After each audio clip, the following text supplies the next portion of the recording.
Hey, this is Alex Radcliffe from Board Game Co., and in today's episode of Play This Not That, we are doing by viewer request the Cyclades, Kemet and Inis trilogy. This is a trilogy produced by Matagot Games that came out one at a time. Cyclades came out first, then Kemet, then Inis, and I'm going to go through them each in that order. And at the end of going through all the games in brief, I will explain which one is my favorite, which one you should be keeping, whether I have the others in my collection, I mean they're on the shelf, but who knows, and what my general opinion is. And don't forget, as always, in Play This Not That, it does not mean that anything is a bad game necessarily. I will give my thoughts on it. It just means that from the games on the table, usually 2, but today 3, I'm just letting you know which one I think is the best, the cream of the crop, the best game to have in your collection, the best game to play. Sometimes I own multiple of the games, sometimes I've gotten rid of one instead of another, but we'll get to that. Starting off, we have Cyclades. I'm going to go through this in order of publication. Cyclades was the first game that came out. This was a very cool game. Came out, by the time I got into gaming in 2012, this is already out. I was very intrigued by it. It is a conflict-driven game. I was just getting out of regular games, like Risk. Risk 2210 was a game I played a lot, and Cyclades just looked amazingly cool. Sadly, at the time, I was playing primarily 2 players, just myself and my wife, and this is not a 2-player game. But in Cyclades at its core, I would define Cyclades with one word: timing. In this game, timing is everything. The game starts with an auction phase in which every round you're bidding for control of a particular god. And along with that god comes the ability to actually do certain things. So for instance, if you get Ares, you can actually attack and you recruit land units. If you get Poseidon, you can build ships and you can navigate your fleet and position and set yourself up for the next attack. So every round you're bidding for the favor of a god, and you follow that bidding with actually taking the actions associated with that god. And when I say timing is key, timing is key. This game is insanely precise, insanely well done. Every single god every single time you get the favor of a god, you are setting yourself up for a chain of actions. The problem is you actually have to win that auction. You have to bid and successfully win, and this is where the other players can try to potentially eliminate you through the use of blocking your actions and or blocking your board setup.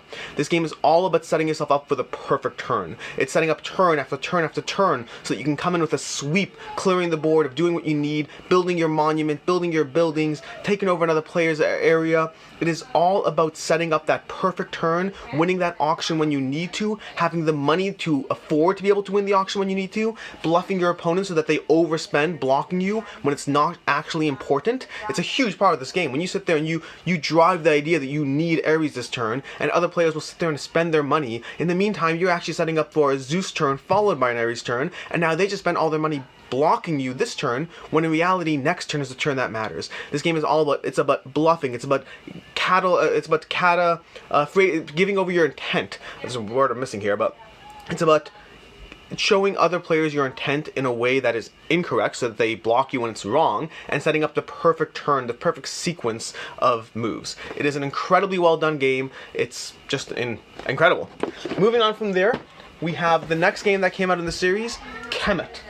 Kemet came out a few years later, and it again took the gaming world by storm. This was, I don't believe it was announced as a trilogy. They just came out with the first game, and then they came out with Kemet. Now this is more of a theoretical trilogy. The games don't actually cascade off another. They just have an area of similarities, as well as by the same publisher. It's a spiritual trilogy. So Kemet came out next, and Kemet was incredible. Kemet is all about powers. It's all about power tiles. Every round you're trying to acquire different power tiles and different combinations that allow you to set up for the perfect combination, not of turns, unlike Cyclades. Kemet, I would use the one defining word in Kemet is power and abilities. It's all about getting those power tiles that sync off each other in amazing ways. In the core game, there's 3 basic tech trees. There's finance, there's economic, there's defense, and there's attack. And the way you take those tech trees, so to speak, and combine the various abilities, each tech tree comes with 16 unique abilities. Well, not necessarily unique, 16 abilities, most of which are unique. And you can buy certain power tiles that give your nation, your race, a distinct advantage in how you can take over and win against your opponents. You buy that blue power tile, suddenly you're getting victory points for winning on the defense. Buy that red power power tile and you walk into every combat, destroying 2 units before combat even begins. Buy that economic power tile, and every action that you spend money on doing the game, you spend 1 less. Now within all these power tiles, there are also creatures, as each power has different creatures associated with. Red mostly, but also blue and white. Red attack mostly, but also defense and economic. They all have creatures with them that allow you to do more with the units, to attack, to have more power abilities and whatnot. The combat is very well done with a combination. It's a 3-tier combat system where everything you're doing is a focus on strength, how you win the battle, defense, how you survive the battle, and attack, how you kill other units. And those things, which area you choose to focus on, again, sets yourself up for which turn, which move. Are you going to walk in trying to win that battle, or are you going to try to slaughter your opponents so that next turn you can win that battle? There's all these different elements of the game you're trying to cascade together, and the interplay of abilities is fascinating and addictive. Every time you play this game, there's a level of addiction of, do I go for that combination that worked for me last game? Do I choose something else? Maybe I go for one thing but have to pivot because someone else took that power tile I really needed. All the abilities combine to create a unique race, a unique entity that lets you take over the battlefield and drive home for the victory. This is all about getting to the top 10, the most victory points, to 8 or 10 depending on the game you're playing, and that game can range between 2 hours to 3 hours, but it is tense all the way through to the very end. Finally, we have Inis. Inis came out a few years ago. It was the, I want to say last, but I don't actually know if it is the last. We'll find out, I guess. Inis is the most recent in the trilogy, and Inis is the least appealing cover, at least to my own taste buds, and it stayed off my radar for a while because of that, but that is a mistake. This is not a game that should be off your radar by any means. If I was picking one word to define Inis, it would be elegance. This game is about elegance. It's not about timing, it's not about power, it's about combining your actions that you have available to you on a turn in a way that makes you feel clever, makes you feel amazingly just clever. Clever is the word. It's elegance. This is a game where very often the player who wins is not the player who has all the units on the board, but rather the player who somehow only has 3 units on the board but managed to sneak in a win past everyone paying attention. It's a game where everything you do makes you feel clever. There's a drafting round.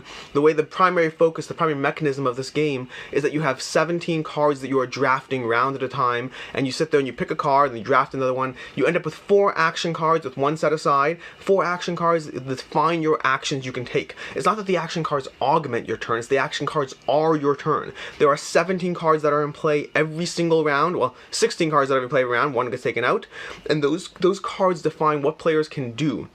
There's the cards that let you move, which inherently allow you to attack. There's no ability to attack. You have to play the card to move. You have to play the card to build a temple. You have to play the card to get an epic tail card. You have to play the card that stops somebody else's card. It's basically a cancel. It's called Geist, but it cancels someone else's card. There's Druid, which lets you pick up a previously played card and use it against somebody else. Recruiting units, that's more cards. Stealing units, that's more cards. It's starting a conflict from within a territory, more cards. There are 16 cards, and those 16 cards, and the fact that you know those 16 cards are in play every single round. There's always one unknown card that you don't know how it plays out, but for the most part you have a high degree of perfect information of what cards are actually in play. The lack of perfect information comes from who has those cards. Do you nervously play a card and watch everyone to see who's Geisting it, broadcasting that you don't have Geist, but in reality you do have Geist? Do you sit there and let your opponents combine all into a certain territory? You appear weak, you draw them in, you pull them in, only to spread out your forces to temples. There are 3 ways to win this game. Either you have the most presence in temples, the most presence in different areas on the board, or the most control over other units by having a majority of units in regions. And any one of those ways can be the way you win, which leads to this board state where inherently you have to have some degree of units to actually get anywhere, but it's not actually about having the most power by any means. It's all about positioning. It's all about what you do and how you do it, not the force of power behind it. It is definitely appealing to have more units on the board. It feels like you can do more, but in reality the player who wins has a very low association with the player who has the most units. It's about elegance, and it's about it's about elegance, and it's about how you do things rather than having the might of doing things. So let's cover Play This Not That. In today's episode of Play This Not That, Inis is the winner, and I say that with the degree of I love every single one of these games, and every single one of these games is in my top 20 games of all time. You can watch a video about that up here. But these games are all incredible.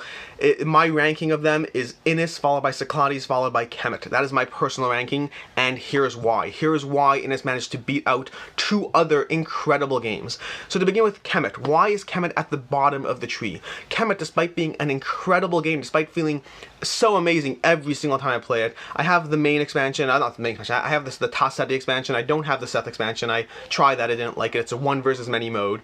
But Kemet is at the bottom of the tree primarily because Blood Rage does it better for me. Both those games give me a very similar feeling of driving, attacking, driving, area control, pushing and pulling, and they both fill a very specific, very similar niche. Remember how I said Kemet is about power and abilities? So is Blood Rage to me. Both of those words are what spring to mind when I talk about these games, and I just prefer Blood Rage. While the open selection of power tiles in Kemet is amazing and incredible, and you can cascade off what you want to do, I still prefer drafting as a mechanic. I still find drafting far more appealing, far more difficult to make hard choices of what you actually want to do. So Kemet is primarily at the bottom of the list because Blood Rage does it better. I would say the one main critique I have against Kemet is that the turn order in the last round of the game can be problematic. The person who goes last in a round has more ability to mess with other players, and particularly in that last round of the game, sometimes an amazing game can be a drop anticlimactic when someone comes in on the last turn and undoes a lot of what other people do with the safety of knowing that this is the final round. So that does add a small hitch. I would say most of the games of Kemet I play don't have that slight negative aftertaste, but maybe 1 out of maybe 6 or 7 games has a little bit of a negative aftertaste where someone unfairly manages to undo things just because of turn order. It is a small strike against the game, but again, it's primarily for me, it's Blood Rage does it better, and that's why Kemet's the lowest of my trilogy. So it's not really that Kemet's bad, it's that play Inis, play Cyclades, play Kemet, but also buy Blood Rage.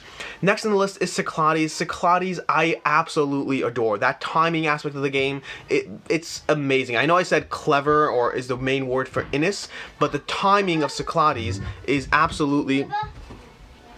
The timing aspect of Cyclades, it in its own way, it really makes you feel just as clever as Inis. Setting up those 2, 3, 4 turns in a cycle, setting up this setting up the structure of I need to win this auction, then I need to win that auction. In the meantime, I'm getting Zeus, which will help me win auctions faster because I have to pay less for each auction. I'm getting priests, I'm putting up buildings. There is so much that goes into the sequence of 3 or 4 turns in a row that results in you feeling clever at the end of it. It is incredibly rewarding. It's an incredibly rewarding game. I think I slightly prefer Titans, which is one of the expansions that came with it. I mean, not came with it. It's one of the expansions that you can acquire that changes the structure of the game a little bit. I slightly prefer Titans, but I like base Cyclades almost as much, and they're both really well done. So why is it number 2? Why does it lose to Inis?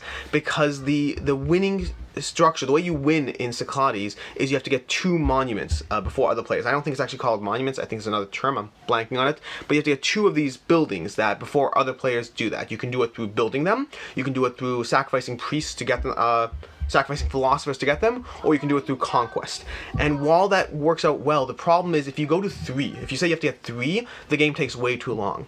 But if you say you have to go to 2, to a certain extent, despite the fact that Cyclades is a lot of fun, there is a certain amount of pull down the leader in this game. There's a certain amount of, well, it looks like he's going to win the game, and so we have to stop him from winning, and then pull him down. Great, he's only got 1. Then everyone else spends their resources pulling down the next player, and then everyone spends the next resources pulling down the next player. And finally, at a certain point, a player can break through just because the other players have run out of resources to stop that player.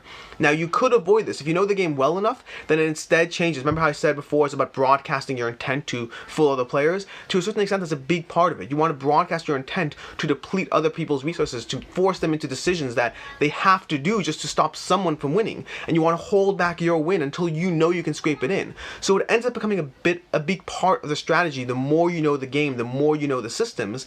But until you get there, and even once you get there in some odd games here and there, it can sometimes feel like, wow, that was an incredible game, and I just happened to win because I got lucky. I was the last person standing when everyone else ran out of resources. Sometimes that can happen. It does not take away from the gameplay experience. Sometimes it's about the journey, not the destination, and the journey here is incredible, and many other times the destination is great too. But it does have that slight strike against it because some of the games can feel anticlimactic. Same issue as Kemet, really. They both have that aspect to it that, I mean, I think it does so more than Kemet, which is why it's a bigger strike against it in a different way, but the actual gameplay for Cyclades is so immensely rewarding that I prefer it to Kemet, despite the fact that the end game is a little worse than Kemet.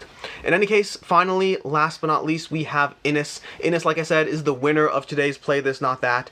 Inis is just, it makes you feel so darn clever. It is an unbelievable game. You have 17 cards, like I said, 17 cards that are constantly rotating in play, 16 each round, one put off to the side. Then each territory has its own card, but again, it's limited information. And then finally, there are 30 epic tale cards that are the most unknown, and that's the most degree of unknown in the game. You have to get these epic tale cards that can do other things. But you sit there, you grab a few epic tale cards, you hoard them back, and you sit there and you add clever play on top of clever play so that you feel like you deserve the win. This is a game where someone else will come through stomping down people and setting themselves up for the win. You'll hold back, maybe you'll pass a few times, risking the round ending. They have this clever mechanism where if all the players pass in a row, the round ends. Passing will help you set up yourself for better control over the end of the round, but if other players keep doing things, and if other players pass and have done other actions, you may be left holding a handful of action cards that are useless. But you have to push that envelope. It's a little bit of push your luck almost, and you have to push that and try to see if you can end up with the ability to end the round on your terms and take the win. The amount of times I've won this game and feel clever, as opposed to I feel like I scraped through, feel like I lucked out, whenever I win Inis, whenever any player at my table wins Inis, they feel rewarded, they feel clever, they feel like they deserve that win. They cascaded together a bunch of decisions, a bunch of actions. I moved here, I held onto the Geist this round so I could stop you from blocking me, then I followed with my migration spreading into 4 different territories at the last card of the round so none of you can even stop me, and now I have a presence in 4 temples, so 6 sanctuaries, so now I'm going to win the game, despite the fact that you guys have twice the number of troops that I do. It is a game that when you win it, you feel immensely clever. It is so rewarding, and the last point of why it also gets another point in its favor is it can do all that in generally a 90-minute playtime. I've had games that go longer, but from the 3, this is by far the shortest of the games from these 3, and that is another point in its favor. The fact that I can get that feeling, that experience in 90 minutes instead of 3.5 hours is insanely amazing. These are all incredible games. This is possibly, I don't know what episodes of Play This Not That I will do over the course of this channel, but this might be the hardest selection of games that I had to pick. I really had to line them up and figure out which one I like the most and why.